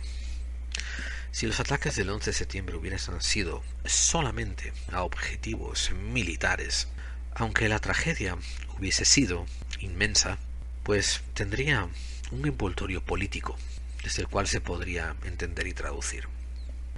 Pero no fue así. Los atentados del 11 de septiembre tuvieron por objetivo gente. Tuvieron por objetivo muchos civiles. En total se dice que murieron 2.700 personas, 2.753 para ser exactos.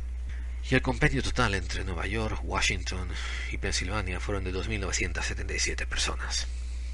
Y entre estas también estaba Manuel de Jesús, que, al igual que su amigo, trabajaba también de limpiador, en una compañía diferente, una compañía más grande y prestigiosa, pero también desaparecido.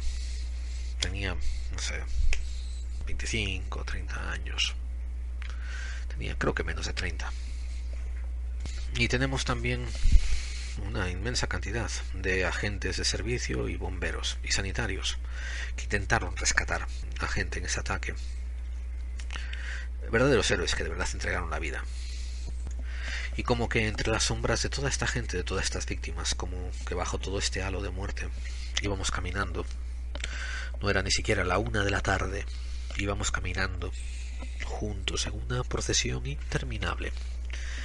Millares de vidas que habíamos sobrevivido, pero que teníamos colgando sobre nuestras cabezas el espejismo de las víctimas que estábamos dejando atrás hacia el sur, donde se levantaba el humo, donde se acababa el mar, donde el paisaje de Manhattan nunca iba a volver a ser el mismo. Yo me encontré con mi pareja en la estación del 59 que nos hacía un enlace para llevarnos a Brooklyn y nos fuimos juntos. Ella estaba definitivamente traumatizada, pero como ella, toda la gente que nos acompañaba en el tren. Aunque la plataforma del tren estaba completamente atiborrada y apenas se podía entrar, la gente tenía paciencia.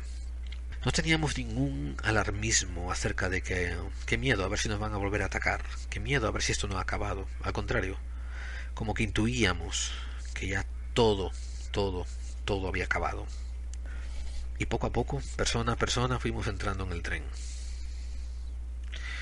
Y no había ningún asiento, cosa de que en Nueva York nunca hay asientos para sentarse en el tren.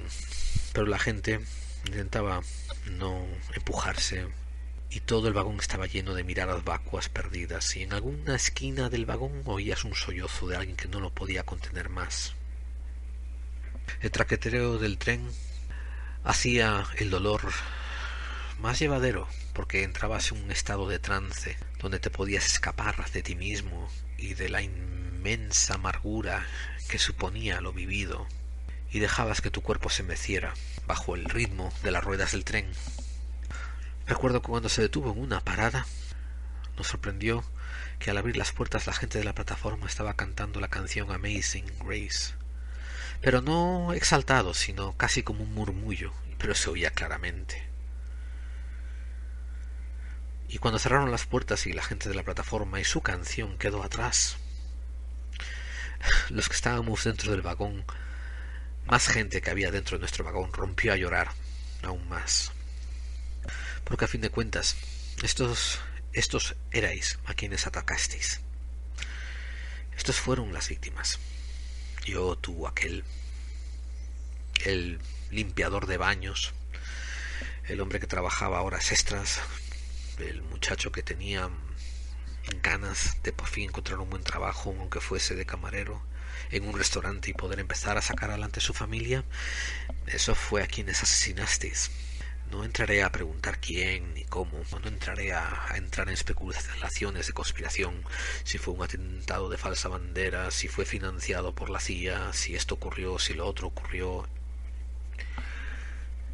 En este momento éramos todos neoyorquinos, éramos todos víctimas, íbamos dentro de un vagón con el alma que habíamos dejado atrás en la isla de Manhattan, entre otras 2.700 víctimas. Más tarde ya vendrían los comentarios sobre que si fue falsa bandera.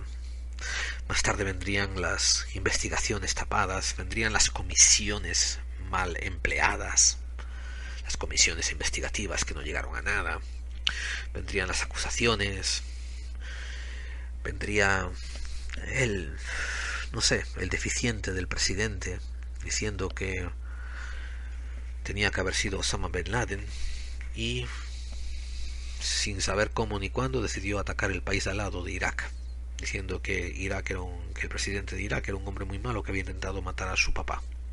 Eso todo vendría después, las armas de destrucción masivas que nunca aparecieron, las petroleras que tomaron posesión de Afganistán e Irak y que nunca se fueron y que siguen ahí.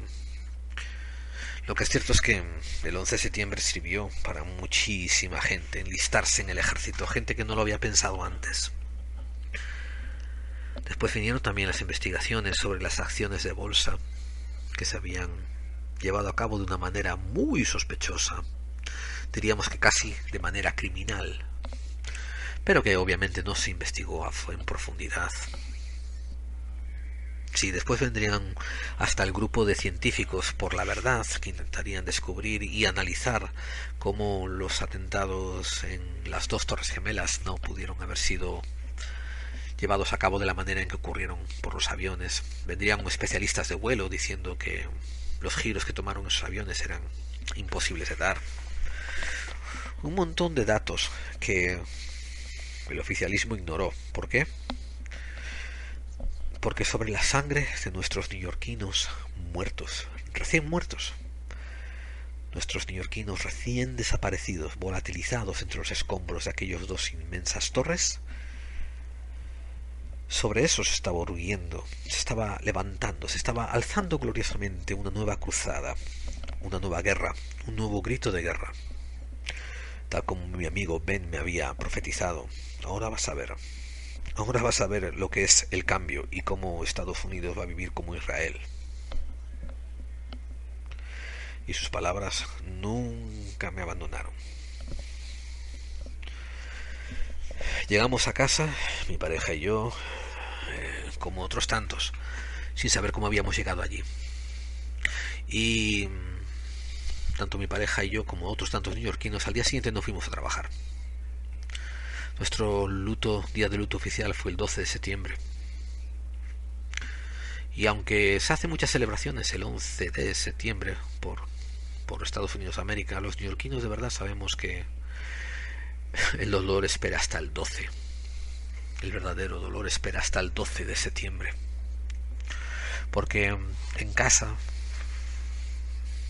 así a solas, con nuestra incongruencia, con nuestra falta de sentido, con el no entender nada de lo que había pasado, entendíamos que nada iba a volver a ser igual. Y después, al día siguiente, volveríamos al trabajo el 13 de septiembre y poco a poco nos irían cambiando las cosas. El presidente aparecería en televisión hablando estupideces. Detrás de él veíamos siempre a su mano derecha, que de hecho no era siquiera la mano derecha, era la mano que manejaba al monigote, el Dick Cheney, y que le decía lo que tenía que decir. Mientras que Dick Cheney se preparaba y se ponía como vicepresidente de la compañía reconstructora Halliburton, el presidente de la televisión nos decía que había que vengar a los caídos y que había que atacar a Afganistán y buscar a Osama Bin Laden aunque fuera debajo de la tierra. Y efectivamente, a mis amigos, muchísimos de mis conocidos sobrevivientes otros neoyorquinos como yo, estuvieron de acuerdo los primeros meses que había que encontrar a Osama Bin Laden, porque no había ninguna otra versión. Pero poco a poco, pasado las semanas, pasado los meses, tenemos que admitir que la esperanza no nos volvió al rostro, porque era muy fácil ver a lo lejos una humareda que tardó meses en desaparecer del horizonte. Imagínense 90 días con el horizonte ardiendo, un olor extraño que parecía plástico quemado, asbestos y quizás incluso carne humana, vaya usted a saber. Permaneció en el aire durante varias semanas en la isla de Manhattan, sobre todo desde la mitad hacia el sur. Y no, nada más volvió a la normalidad. Creo que tardaron años antes de que pudiésemos aprender a vivir con las víctimas que habíamos visto, las víctimas de lo que habíamos sido testigos. Yo hasta el día de hoy puedo ignorar la gente que vi saltar, pero nunca se me olvida. Y entonces tengo que hacer un programa como este, o hablo alguna vez por algunas circunstancias, y todo vuelve. Me paso varios días de bastante mal talante y taciturno, malhumorado, y a veces ni siquiera sé por qué, pero mi subconsciente lo sabe. ¿Qué sacamos al final de todo esto? Símbolos. Sacamos muchos símbolos y sacaron muchas excusas. Sacaron excusas para lanzar la legislación patriota. La legislación patriota que nos puso a la seguridad, a la TSA, una agencia de seguridad sobre los vuelos durante los próximos 6 años, a retrasar todos los vuelos habidos y por haber, haciéndonos quitar los zapatos, mirándonos debajo de los calzoncillos, no dejándonos traer líquidos. Y sin embargo, durante esos 3 primeros años, no sé si fueron 3 o 5, hubo como 3 atentados que se le colaron a la TSA. Gente que subieron al avión con dispositivos inflamantes con deseos de volar el avión. Uno creo que hasta en el calzoncillo, otro en un tenis, y el tercero creo que lo tenía en una maleta. Y todos intentaron activarlo y lo tuvieron que detener otros pasajeros. Y no pedimos cuentas a nadie. No le pedimos cuentas a la TSA, no la mandamos a freír espárragos, no la despedimos por ineficientes. No, ahí las tienen con los mismos poderes que siempre. Tampoco le pedimos cuentas a ese presidente inepto que permitió que esto pasara, tampoco le pedimos cuentas al vicepresidente, tampoco le pedimos cuentas al sistema de defensa que se gasta casi el 80% del presupuesto colectado en impuestos, en armamento, y que en aquel momento no estaba preparado para detener esos aviones secuestrados, a pesar de que en teoría estaban haciendo pruebas antiterroristas sobre la ciudad. Al contrario, muchos generales le fueron dados promociones y muchos ministros pasaron las leyes que querían pasar. Repito, el manifiesto es ¿cómo se dice? La protección patriota, que básicamente nos quitaba todos los derechos que nos había costado casi 200 años conseguir. Todo tirado a la basura de un plumazo. Y las víctimas enterradas. Y mes a mes podíamos ver cómo los trabajos de reconstrucción se iban llevando a cabo y había empresas que seguían sacando tierra y sacando tierra. Tardaron, si no me equivoco, si no recuerdo mal, tardaron 5 años en preparar la zona, sacar todos los escombros. Pero ojo amigos, no lo sacaron los escombros para analizar y buscar pruebas, no. Fue simplemente una tarea de desencombrar, ponerlos en contenedores y enviarlos a un vertedero en la China. En la China. Sin querer hacer más estudios forensicos. Supongo que no hacían falta, como se había encontrado el pasaporte de Mohamed Atta intacto encima de los escombros, pues ya estaba todo determinado.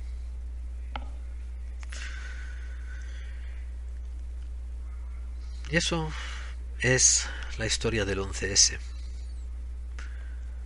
Gente que no voy a volver a ver, por lo menos 3 personas, que tampoco me lloren mucho porque la culpa era mía, ya hacía tiempo que no las veía. Bueno, a una de ellas la veía con cierta frecuencia, pero a las otras 2 ya hacía tiempo que no las veía, como mal amigo que soy. mal conocido que soy. Y pero como yo, a un nivel pequeño habrá miles de personas. Para ser concreto, habrá 2.700 familias que estén pasando por circunstancias parecidas, y multiplíquele eso por amigos que tienen esas víctimas, que no volverán a ser vistas, no volverán a interactuar, no volverán a recibir consejo, no volverán a recibir apoyo, no volverán a recibir inquinas, no volverán a recibir nada más, porque eso está desaparecido, ido. Y lo único que nos quedó 15 años después es la promesa continuada de un estado de guerra continuo. Y nosotros seguimos sin exigir nada a cambio. Seguimos dando, seguimos pagando, sin exigir nada a cambio. Sin mantener responsables, sin encontrar a personas que tienen culpa de nada.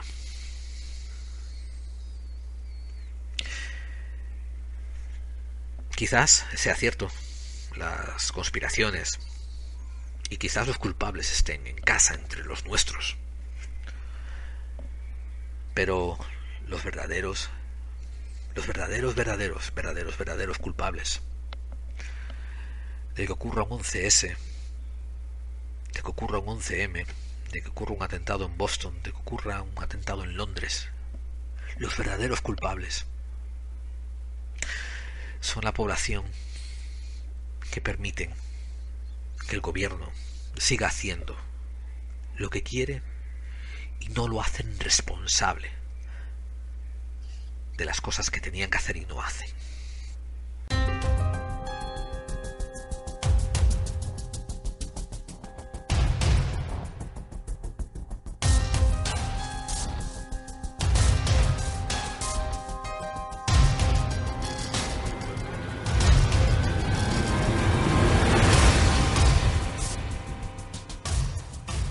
Esto es una historia del 11 de septiembre que estoy seguro de que no han oído en muchos otros sitios. Creo que esta y la historia de El poder juega al ajedrez y Pueblo a las damas ha sido el podcast que más me ha costado grabar, el que más tiempo he tardado en grabar. Aunque este de verdad que le gana por la cantidad de segmentos que he tenido que hacer. Hay un montón de cortes, ustedes disculparán, hay un montón de cortes donde cambio de tono, donde se nota diferente volumen, porque efectivamente lo grabé en muchos días distintos. Escribí un mini guión, como hago siempre, de una página con unos puntos de referencia. Al final tiene, no sé, 10, 15 frases de cosas que yo sabía que quería cubrir. También había imprimido una línea temporal de los eventos del 11 de septiembre para contrarrestarlos con las cosas que yo recordaba. Y esto hace resaltar cómo la memoria nos juega muchas triquiñuelas extrañas.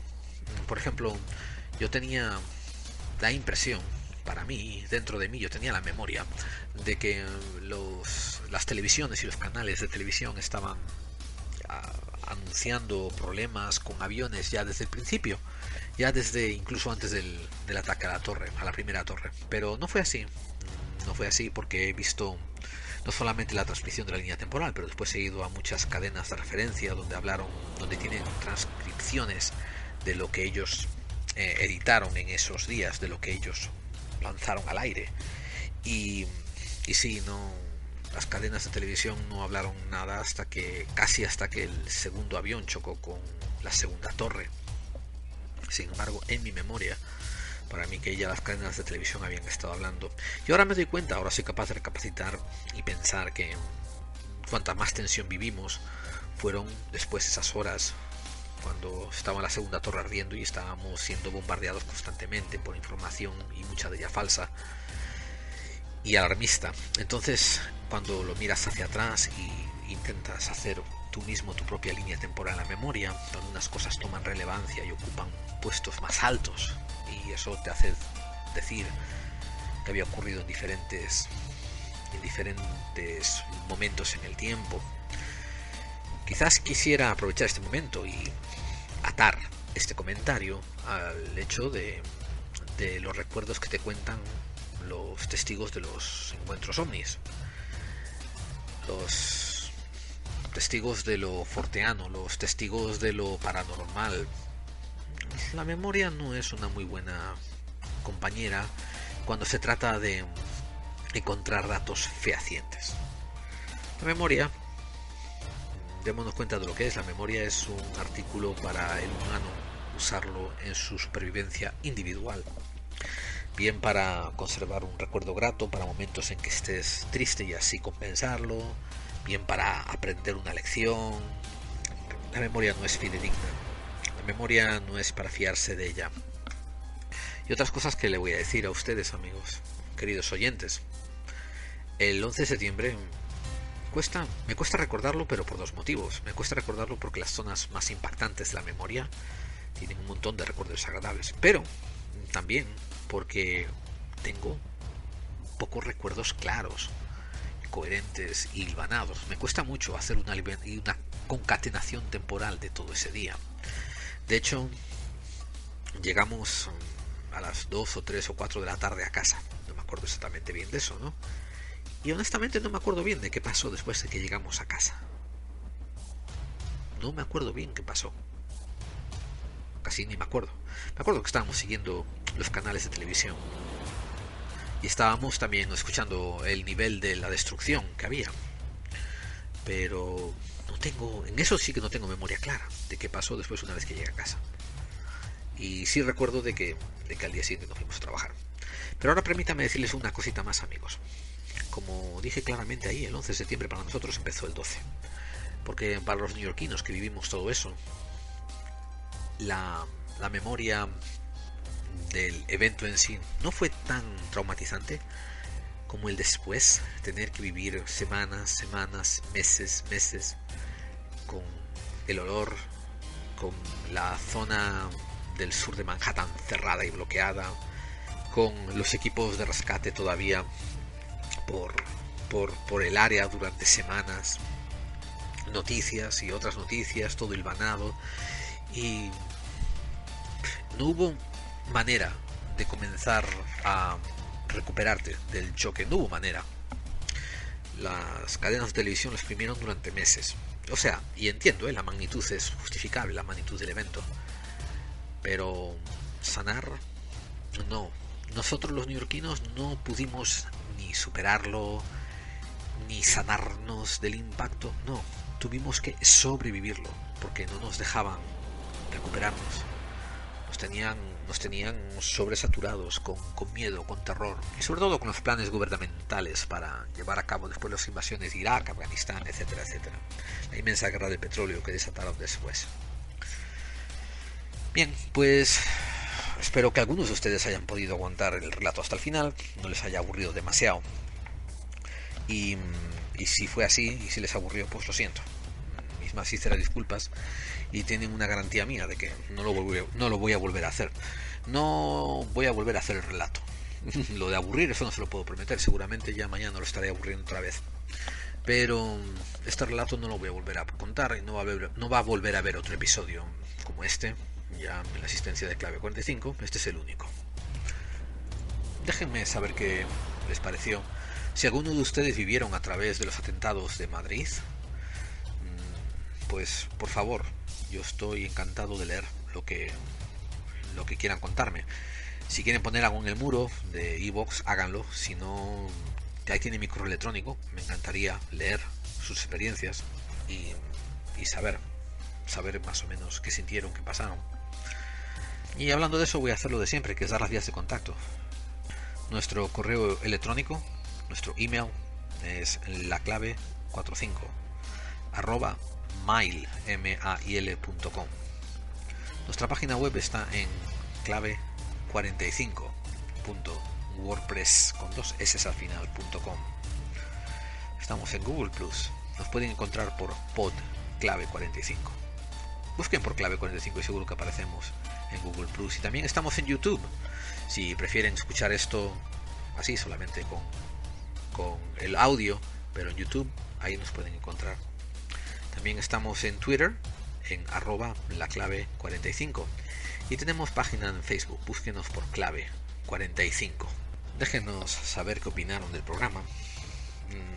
Compartan sus opiniones, compartan sus impresiones. Al final de cuentas, este programa, su primera misión es divulgar. Como decía, lo que más nos costaron fueron los días siguientes, al 11 de septiembre. Honestamente, nos llevó más de un año en empezar a tener algún sentimiento de normalidad. Algunas cosas se desfasaron. Por ejemplo, el actor Steve Buscemi resultó que había trabajado en un cuerpo de bomberos durante 4 años en Manhattan y durante las operaciones de rescate volvió a ese cuerpo y ayudó como un bombero más dentro de las operaciones de rescate. Pero en contraste después apareció la estampa de la señora Alicia Esteve Head, que parece ser que era una barcelonesa que decidió montarse una mentira, una patraña acerca de que ella había estado en el 11S y que había sido una superviviente de una de las torres. Dejando, cuando se descubrió todo el tinglado, que fue gracias a un reportaje del New York Times, supongo que los españoles quedamos como una piltrafa, aunque la mayor de las desgracias fue que esta señora se vio envuelta en grupos de supervivientes, en grupos de beneficencias. Bueno, estuvo en mítines sociales, estuvo con los alcaldes de Nueva York, también Michael Bloomberg y Rudolph Giuliani, sacándose fotos y tal. Y después, 6 años después, en el 2007, se descubrió que todo había sido una patraña y que ella había estado en Barcelona durante los ataques del 11 de septiembre. Eso ya se lleva a la palma. Un poco menos bestia fue lo que hizo el actor, por ejemplo, Steve Rannazzisi, que seguramente nadie lo conoce en España.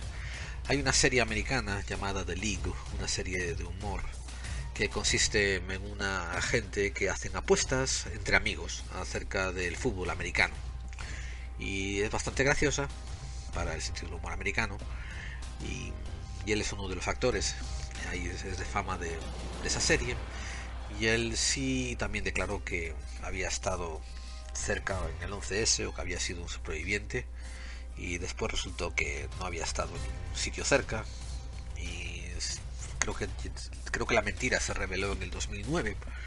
Como siempre, fueron las revistas de corazón las que se hicieron más impacto. Hasta el momento nadie había oído nadie había puesto en sus páginas el hecho de que él decía ser superviviente, pero cuando se descubrió que había mentido, ahí sí, ahí salieron todo el mundo a decir que es un mentiroso. Vamos, ni siquiera sabía su nombre. El creador de Family Guy, el señor Seth MacFarlane, estaba supuesto a haber volado en el vuelo 11 y canceló por conflicto de intereses y en el último momento, y no estaba en ese avión. Seth MacFarlane es el productor y las voces en Family Guy, que creo que se traduce en España como padre de familia, no estoy 100% seguro. Mark Wahlberg también dijo que él y sus amigos habían decidido volar en el vuelo 11 y que cancelaron en último momento para irse a volar a Toronto. Vamos, gente que tuvo planes en último momento, gente famosa, gente conocida. El dueño de las Torres Gemelas, el señor Larry Silverstein, pues estaba supuesto a estar trabajando en su oficina ese día, pero él dice que no fue a trabajar porque tenía una cita con su dermatólogo y que a último momento su mujer le insistió y decidió no cancelarla, entonces fue al dermatólogo y casi se salvó. Pero el día en que hagamos un programa que vendrá sobre las conspiraciones del 11S, detrás del 11S, las operaciones de falsa bandera, la posibilidad de productos de destrucción como la Thermite, que pudieron haber creado una demolición controlada, cuando hablemos también de los manejes de la bolsa que ocurrieron justo momentos antes de los ataques, también comentaremos algo sobre cómo este señor Silverstein, tuvo varias casualidades fortuitas justo antes de la destrucción de sus propiedades. Por tanto, no sé, queda en la casilla esa de las cosas sospechosas, una de las miles de cosas sospechosas que hubo el 11 de septiembre. Pero así lo voy a dejar por ahora, amigos. Voy a darles gracias por haber estado ahí. Muchas gracias por escucharme y el próximo martes saldremos en iVoox con un nuevo episodio. Volveremos a retomar temas de misterios, probablemente nos empezaremos a meter más con temas de ovnis, a dar unos cuantos datos, y esto es más bien por demanda popular porque hay mucha gente que le interesa ese fascinante tema y vamos a continuar hablando un poquito más de él.